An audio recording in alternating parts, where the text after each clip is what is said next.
শুরু করেন। আজকে আপনাদের সাংবাদিক খবর সংগ্রহ করতে গিয়ে আক্রান্ত হয়েছে এলাকায়, এই বিষয়টা নিয়ে কি বলবেন?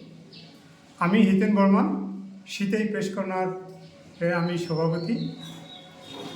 আজকে শীতেই ব্লকের সাতভান্ডারি গ্রামে একটি মুরগির খামারের দুর্গন্ধ এলাকার জনগণের সমস্যার সৃষ্টি করেছে।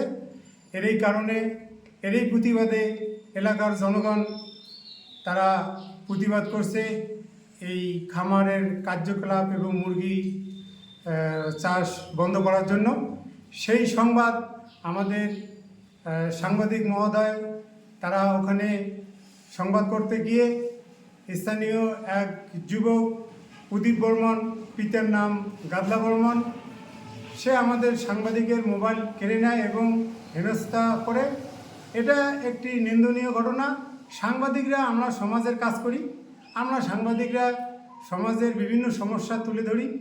আমরা সমাজের কাজ করতে গিয়ে যদি আমরা সাধারণ জনগণের হাতে লাঞ্ছিত হই, তাহলে আমরা সমাজের কাজ কীভাবে করব। এটা অবশ্যই নিন্দনীয় একটি ঘটনা।